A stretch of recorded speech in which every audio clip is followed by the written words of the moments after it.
All right, everyone, I am at a body of water. It's beautiful. Lots of boats. It's a blustery day though, but still, it's not going to ruin what I'm looking at below me. That is Plymouth Rock. You can see the 1620 etched there on the rock. Legend has it that this is the very spot that the Mayflower arrived with the Pilgrims in, of course, the year 1620. And apparently this rock was here and they stepped over it, as I understand it. I also understand that it's a bit of a legend, not necessarily accurate, but still, what is accurate is that this is the spot where that happened.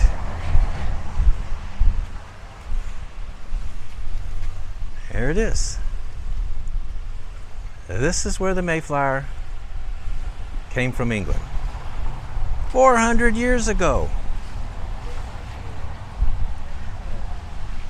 That's something, isn't it?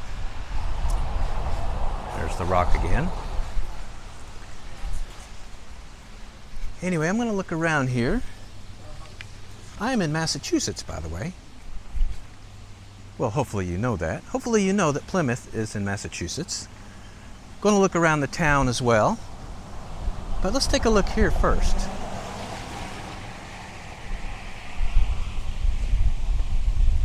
Now, this is one of the most significant places in the U.S., obviously, because of what happened. The Pilgrims coming in from England. Interestingly, they came from Plymouth, England. But that's not why this place was named that. John Smith had actually been here about 10 years earlier, mapping and exploring the area. He's the one that called this Plymouth. Now, the John Smith I'm talking about is, yes, the John Smith that was, according to legend, saved by Pocahontas. That John Smith. Of course, there's some people who say that that didn't happen either. Probably didn't, but it's still a fun legend, isn't it? It's a fun story to tell. Any way you look at it, this guy, John Smith, he was some kind of adventurer. What a life that guy lived. Am I right?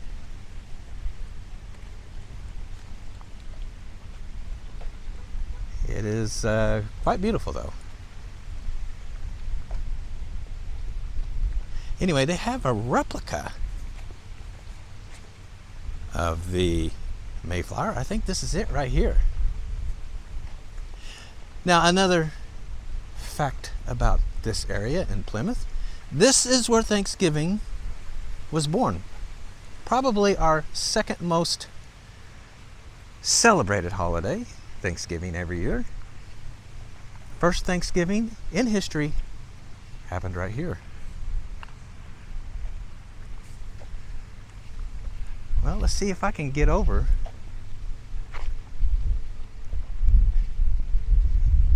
to that boat.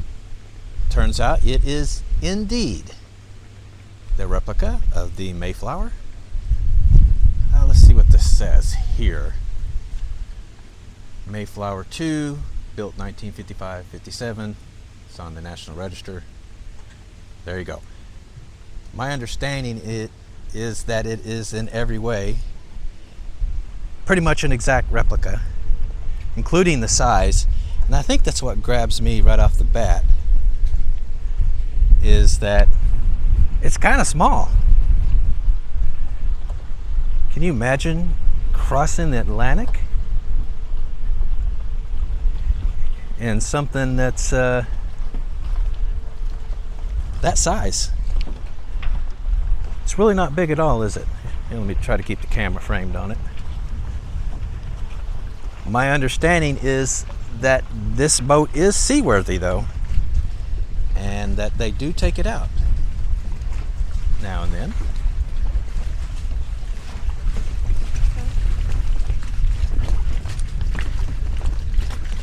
is pretty cool, isn't it? Man, this weather. Jeez. It is August, early in the third week of the month. Today is Wednesday. We planned on coming to New England months ago, and the idea was to come in August, thinking that it would be sunny and beautiful the whole time we were here. But it has been rainy and crummy for the most part. We're sorry, New Englanders. We tried. We wanted to show the area with lots of bright sunshine and green, trees and flowers, that kind of thing. It just didn't cooperate. It's about 10 a.m. The temperature is 69 Fahrenheit, 21 Celsius. So it's a pretty cool day for mid to late August. Very windy. I'm hoping there's not too much wind shear. Anyway, let's look around a little bit more, shall we?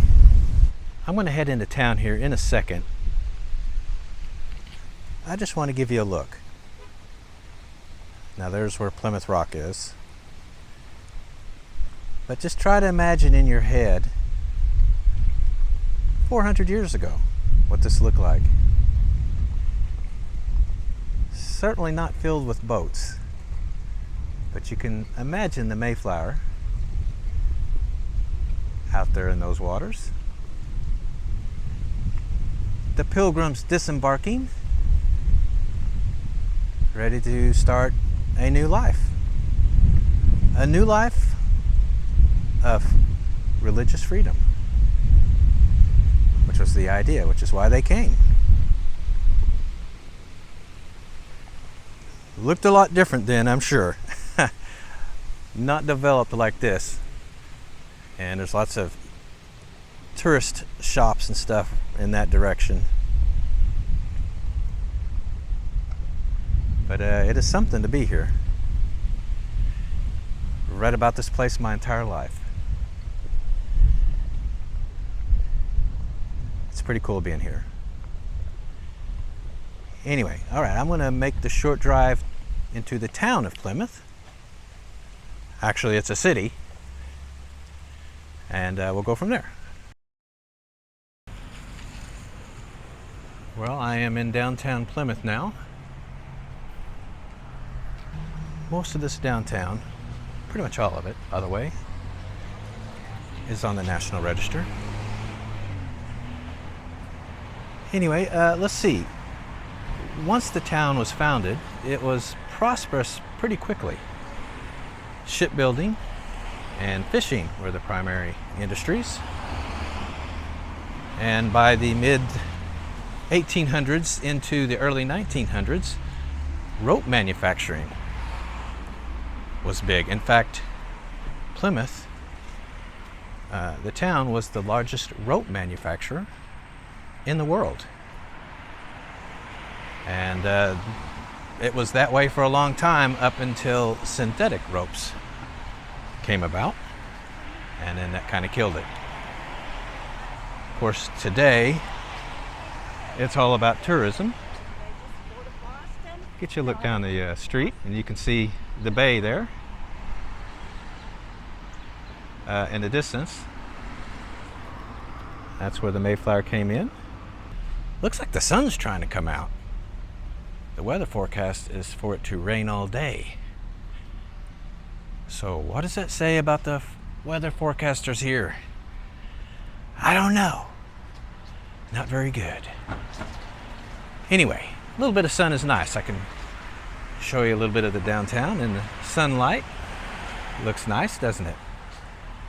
The population of Plymouth is 61,000. That's pretty big. The census for Plymouth goes all the way back to 1790. There were 2,995 people here. 2,995, let's say it that way. back in 1790. Median age is 48. It's a bit of an older town. 51% female, 49% male. The town is 91% white.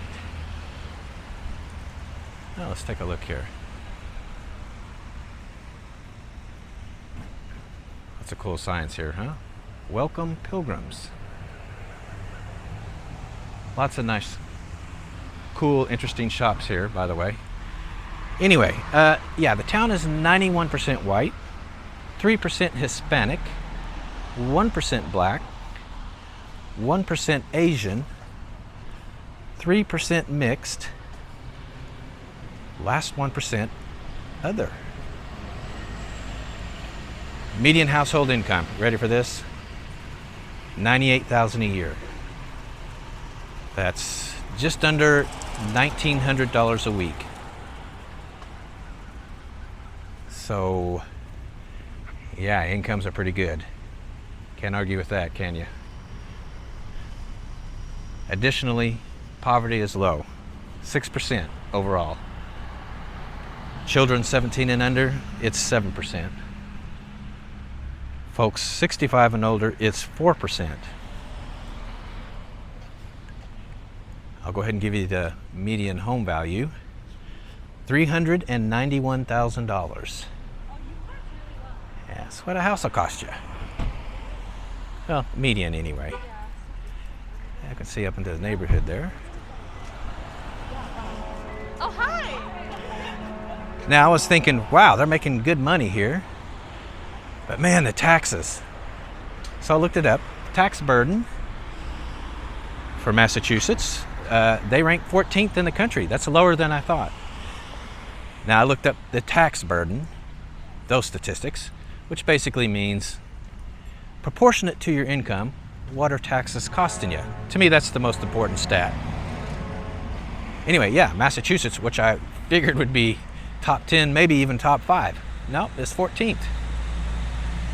Lower than I thought. New York is number 1, by the way. Connecticut is number 2. Hawaii is number 3. Vermont is number 4. California, number 5. I don't think any of those surprise anybody. It was a pretty interesting list to look at. My state of Texas is 47th. Wow. I knew they weren't really killing us with taxes in Texas, but damn, I didn't know we were that far down the list. 47th is the tax burden in Texas. People talk about Florida's low tax burden. They are 40th, so they're pretty far down there too. The lowest in the country, number 50, is Wyoming. So if you live in Wyoming, that is the state you're paying the least amount of your income in taxes. Pretty interesting, isn't it? Now, as you can probably guess, there are some very old homes here. That's the Bishop House, built in 1766. This one doesn't even have a placard, but that is obviously very old. Right over here is the Richard Sparrow House. It is the oldest one in town, built in 1640. I guess it's a pottery shop now. It is. How about that? Anyway, yeah, look at that. 1640. Can you imagine what it looked like here in 1640? What the surroundings look like? All right, this is what it looks like right now.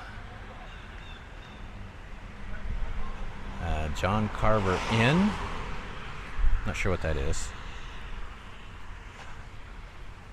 It looks a lot different. And then they have a museum here, Jenny Museum. It doesn't say how old this is, but safe to say it's old. This is the National Monument to the Forefathers. I thought it might be pretty big, but wow. This thing is huge. Built in 1889. It is, from what I understand, the largest granite monument in the world. It is. It's big. Let's see what it says here. Erected by a grateful people in remembrance of their labors, sacrifices, and sufferings for the cause of civil and religious liberty. So there you go. And I looked it up. This thing is 81 feet tall. That's like a 7-8 story tall building.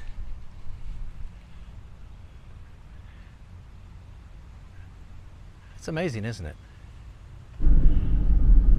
We're actually staying in Boston, and I drove, not back roads, but not on the interstate coming down here.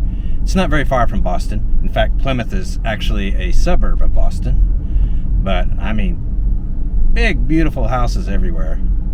It's incredible. Beautiful neighborhoods. For the 20 miles that I drove it. Anyway, I'm going to go pick up Nicole, and we're going to go to the Capitol building. We've been in Boston before, but we didn't see the Capitol because it was a weekend. So we're going to do that. We're going to tour the capital of Massachusetts, actually the Statehouse, they call it here. And then we're going to have something to eat, probably at Cheers, which is right down the street. And I'm talking about the actual Cheers that inspired the TV show.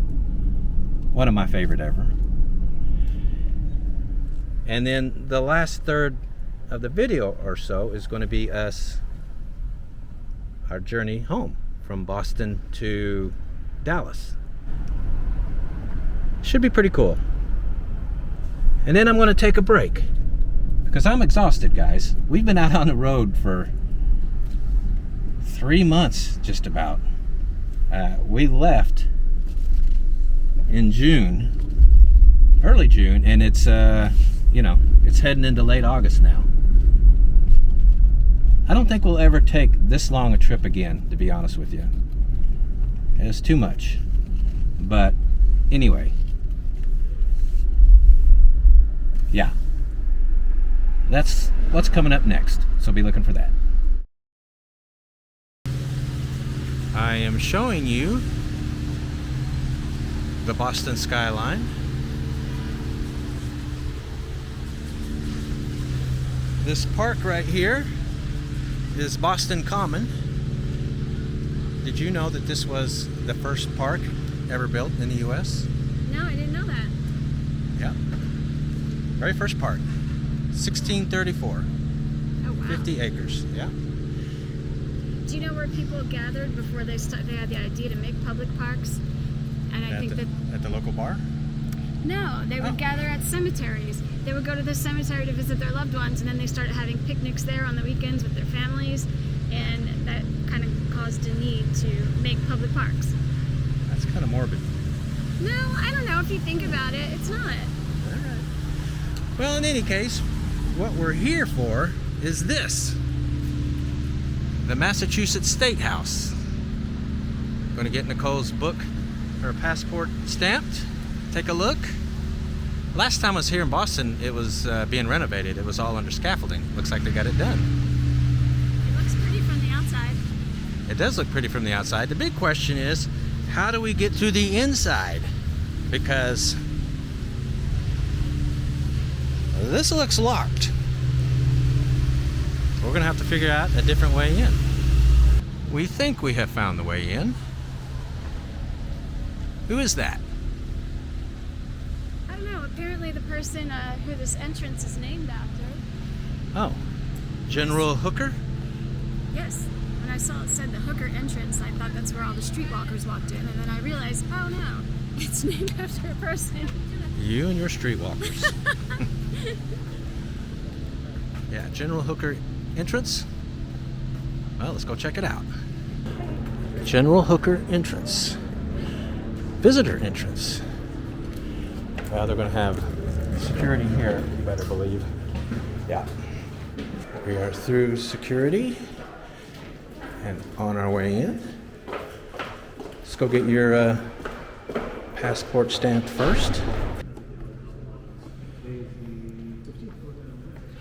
Where are you from?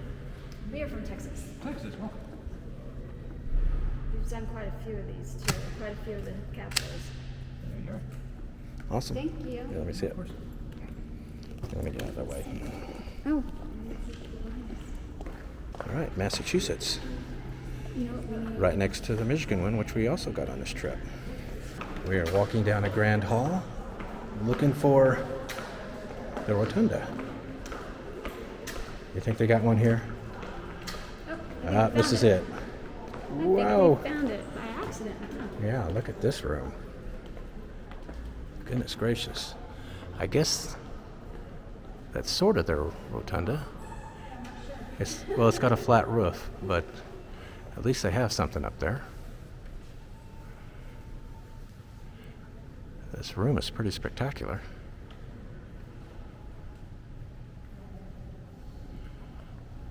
Am I right? Yeah, it's kind of amazing. This 13-star flag was fabricated in 1781 for Jonathan Fowle. And this is the oldest flag in the Massachusetts collection. Let's see what else it says here. It was made just after Congress adopted the Stars and Stripes design for the national banner. Pretty awesome. So there's the grand room, and we're in another room that's pretty grand as well.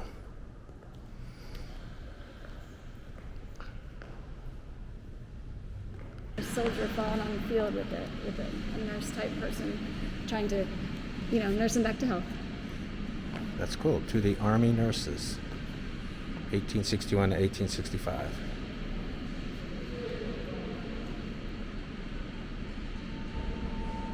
Now this is the grand staircase. It is quite grand.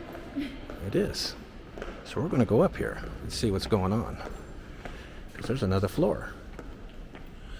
Looks like a couple more floors.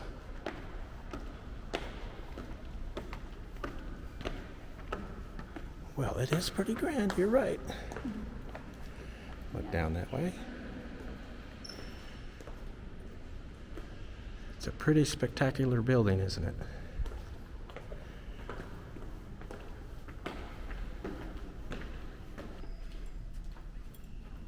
We are heading into the Senate chamber. Here it is, for Massachusetts. You say that's the dome there? I don't know. Why don't you ask this guy? It might be, because that's the front of the building over here. Well, that's what it says. That's what it says. The Golden Dome rises directly above the Senate chamber. It says the Golden Dome rises directly above the Senate. Yeah, Yes. that's it then. That's where the Golden Dome we saw outside is. It's beautiful, but it's not. I think there are definitely much more magnificent places in the building, including that other ceiling that we just saw. That is a fantastic light fixture, though. All right, House of Representatives. So this is where they work.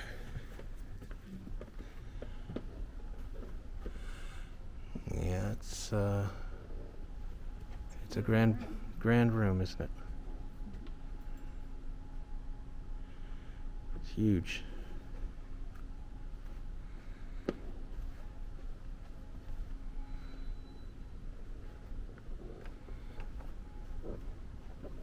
This is the governor's office. He said we can go in and take a look. We got some more former governors. Here's a painting of Mitt Romney. Remember when he was governor? Yes. Yeah, he's from Utah. Or let's put it this way, he was a Mormon. He was the first guy to run against Obama. Are one of these the governor's office? That one? Are we able to go in there? No? Okay. That's okay. That's okay. Yeah, this is fine. All right, that's cool.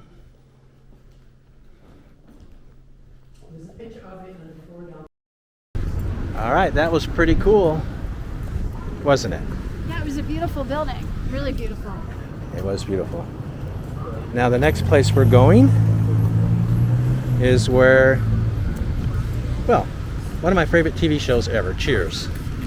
The exteriors were filmed right down the street here. Actually walking distance, straight this way. It's actually called Cheers too, isn't it? Yeah, it used to be called Bull and Fitch, I think, but it's called Cheers now. But anyway, yeah. That's the architect who made the building, who made the Statehouse. Okay, I didn't know that. In any case, it's called Cheers now, and they use the exteriors when they, you know, you see the opening credits, etc., etc. And of course, the show takes place in Boston. So, the actual bar is just about 2 blocks away. Yeah. So, if you're at the state capitol or the Statehouse, you can just walk to Cheers. And that is what we're going to do right now. Another shot of the Boston Common, though, and then the skyline of the city. Why do I think it's Boston Commons? And it just says Boston Common. It's just common, I believe. I know, I saw it written that way too, but how is it that I've always heard people say Boston Commons with an S? I think it's okay to call it that too. We are at Cheers, and I was going to show you the exterior of the building and the way you can see it in the opening credits, but it's all covered with scaffolding right now. But anyway, if you watch the show, you know that they go downstairs. So that's what we're going to do right now. Yeah, just like on a TV show, you go downstairs to this one.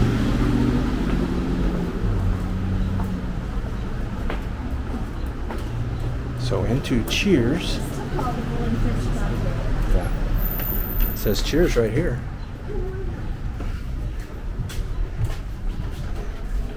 This is what it looks like.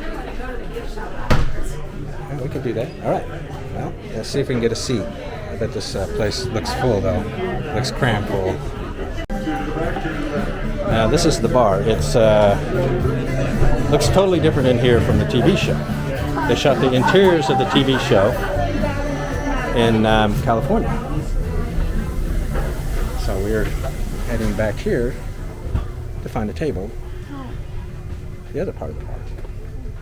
Oh, they've got a back area here and another bar here. We are going to get to sit at the bar. Yeah, you can see it looks totally different from the TV show.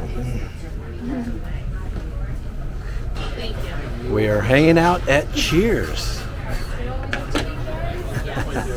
in Boston. Where's Sam Malone? I'm wondering. Where is he? You never watched Cheers. You don't even know who that is, do you? I think I know. Yeah, isn't he the he's the dark-haired bartender that was there yes, Ted Danson, the main guy. Yeah. You. Former professional ball player turned bar owner. Anyway, we're having some drinks here. Jack and Coke, Jack and water. Because, you know, that's on my bucket list, having a drink at Cheers. And here I am doing it. I'm excited. Everybody knows your name, though. Well, maybe not. They don't. Nobody does. You do. All right, we are heading upstairs. It says there's a set bar up here. I'm wondering if that's there's another room. It's just the bar. She said there's no food. Well, it says set bar, so I'm wondering if it's a replica of the one in the TV show. They're all here to greet us. How about that? And it's the second cast, the one with the... Well, it's not the second cast, but she's the second bar manager, whatever she is. Oh, I was going to wonder if they had her. There she is right there. Oh, and Woody. There they are.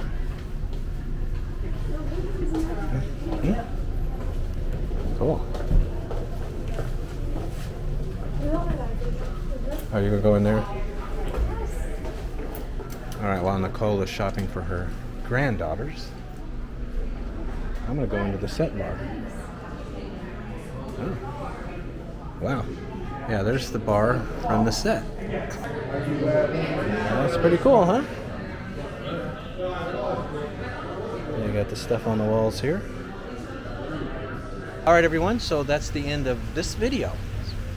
Or is it? No, stay tuned. We're going to film the journey from Boston to Dallas. That's coming up next. Fun. We I are- love really long road trips. Yeah, we are finally heading back home after 3 months on the road, 17 states. I'm tired. I admit it, I'm tired. We probably won't do this long a trip again.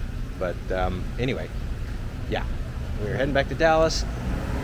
Hang tough for that part of the video. And the next time you see us, I'm not sure where we'll be.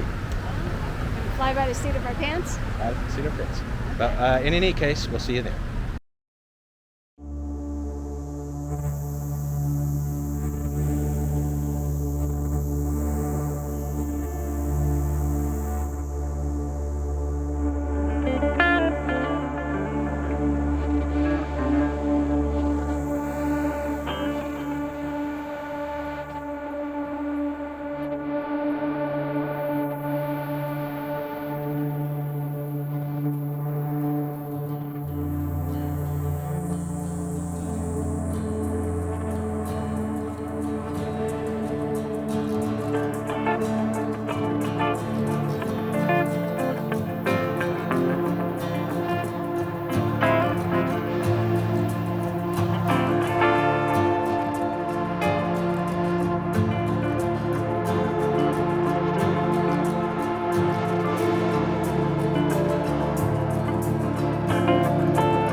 Sweet Home Hotel.